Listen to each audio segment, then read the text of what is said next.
필기 준비를 하시기 바랍니다. 한양대학교 2017학년도 수시논술 대비 모의 1차 상경계열 1번 언어 문제 보겠습니다. 이때 문제 1번에서는 합리적 소비의 어려움과 이를 극복할 수 있는 가능성을 제시문 다를 토대로 서술하라 이런 요구를 하고 있습니다. 문제에 대한 서술 방향 확인하겠습니다.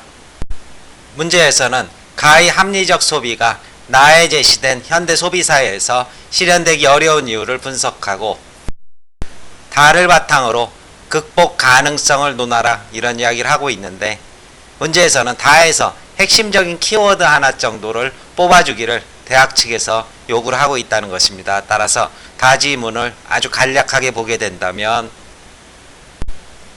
제시문 다에서는 인터넷으로 대표되는 뉴미디어를 이렇게 소개하면서 이것이 활발한 서로 간의 정보 교류 및 공유가 가능하다 이런 얘기를 하고 있고, 후반부에 살짝 덧붙인 것이 바로 일방향적인 이러한 매체의 특징을 이야기하고 있습니다.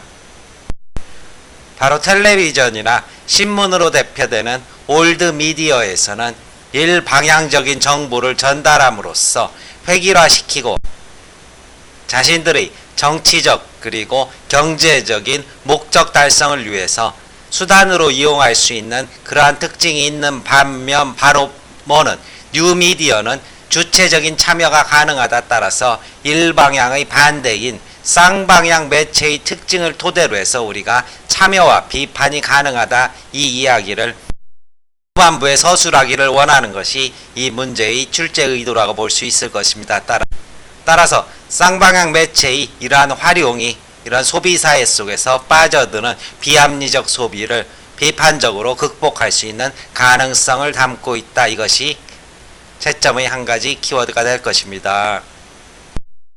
따라서 전체적으로 합리적 소비 어려움, 가는 합리적 소비란 경제적 문화적 요소를 종합적으로 고려해서 신중하게 지출을 결정하는 것인데, 나에서는 필요가 아닌 욕망의 자극이라는 광고가 재생산하는 욕망의 고리를 통해서 소비 욕구가 끊임없이 모방되고 비합리적 소비가 일어나게 된다. 그런데 이것을 우리는 어떻게 뉴미디어의 쌍방향적 의사소통을 통해서 극복 가능하다. 소비자들의 활발한 의견과 비판적 거리두기가 소비의 자율성과 주체성을 확보하는 데 도움이 될 것이다. 이러한 식의 답안 전개해 주시면 될 것입니다. 답안 전개 보겠습니다. 대학에서 공개한 답안입니다.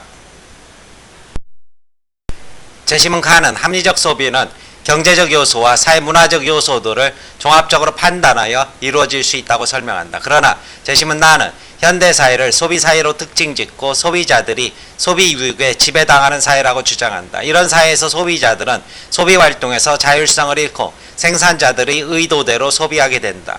소비자들은 광고나 뉴스를 통해 특정 상품에 지속적으로 노출되고, 이는 소비자로 하여금 소비 욕구를 모방하게 하거나 착각하게 하여 정확한 경제적 효용을 계산하기 어렵게 한다. 그러나 이는 제시문 다에 제시된 뉴미디어의 지식교류 기능을 이용하면 극복 가능하다. 소비자는 다른 소비자들의 후기나 평가, 뉴스를 통한 개별 상품들에 대한 기사를 통해 소비 대상의 효용을 정확히 파악할 수 있다. 소비 대상의 결점을 알게 되면 소비자는 소비 대상과의 객관적 거리를 확보하고 경제적 효용을 계산하게 된다. 일방향적 소통 체계에서는 정확히 키워드를 담고 있다고 봐야 될 것입니다. 생산자의 의도대로만 대상을 판단할 수 있다면 현대사회는 쌍방향적 의사소통을 통해 소비자들 간 활발한 의견 교환이 가능하여 상품의 유용성을 분석할 수 있다. 따라서 소비자는 뉴미디어를 통해서 소비에서 주체성, 자율성을 회복할 수 있게 된다. 대학 답안입니다. 설명 마칩니다.